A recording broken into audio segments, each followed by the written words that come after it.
नीरा जैन ने लिखा है, आपने कहा था सम्यक दर्शन ही सत्य है, देखना ही करना है, इस पर कुछ और कहिए। सम्यक दर्शन अर्थात पूरी समता के साथ, संतुलन के साथ देखना। सम्यक दर्शन सत्य है, इसका अर्थ है हम जब कुछ ऑब्जर्व करते हैं तो किसी अति में नहीं जाते। सामान्यतया क्या होता है कि जो मन की अवस्था है वो व्यक्ति को पोलर अपोजिट्स में धक्का देती रहती है। व्यक्ति इसीलिए या तो समर्थन में होता है किसी बात के या विरोध में होता है। कुछ उसको या तो बहुत अच्छा लगता है या तो उसको कुछ बहुत बुरा लगता है। सम्यक दर्शन का तात्पर्य है कि हम अब उस पोलर अपोजिट के शिकार नहीं होते। हम उस ध्रुवीय अति पर नहीं जाते हैं कि अचानक हम एक पार चले गए, फिर अचानक हम दूसरी पार चले गए। हम ठहरते हैं मध्य में। मध्य का तात्पर्य निष्क्रियता नहीं है। मध्य का या सम्यक दर्शन का तात्पर्य है अब हम बिना किसी समर्थन या विरोध में इन्वॉल्व हुए, हम बिना किसी अति से जुड़े हुए वो देखते हैं जो सचमुच में है।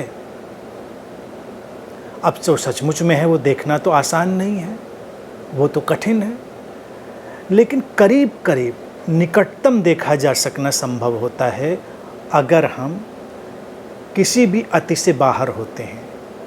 निकटतम हम पहुंचते हैं, और जितना हम उस सम्यक भाव दशा में आते हैं उतना ही अपने स्रोत के निकट होते हैं। वहीं पर वो दूसरी बात भी लागू होती है जिसको मैंने कहा है, देखना ही करना है।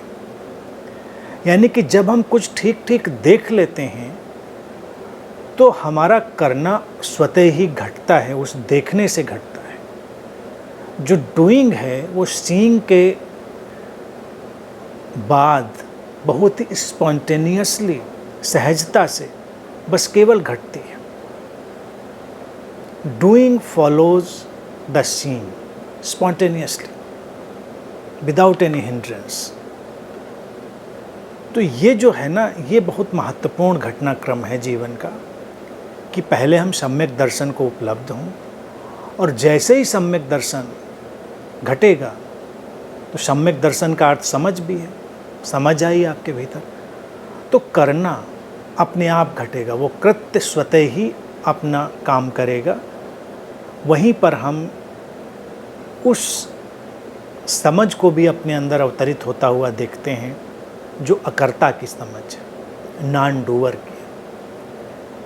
क्योंकि नॉन डूअर सहजता में आता है, अकर्ता सहजता में आता है, और सम्यक दर्शन के बाद जो संतुलन आता है, जो अंतर्दृष्टि उपलब्ध होती है, उससे जो क्रियाएं और कृत्य घटते हैं वो पूरी तरह स्वतः स्फूर्त स्पॉन्टेनियस होते हैं, स्रोत से उठते हुए और जीवन को एक नई दिशा देते हुए, जीवन को एक नया सौंदर्य देते हुए। तो कुल मिलाकर बहुत संक्षेप में इसको हम इस तरह से समझ सकते हैं।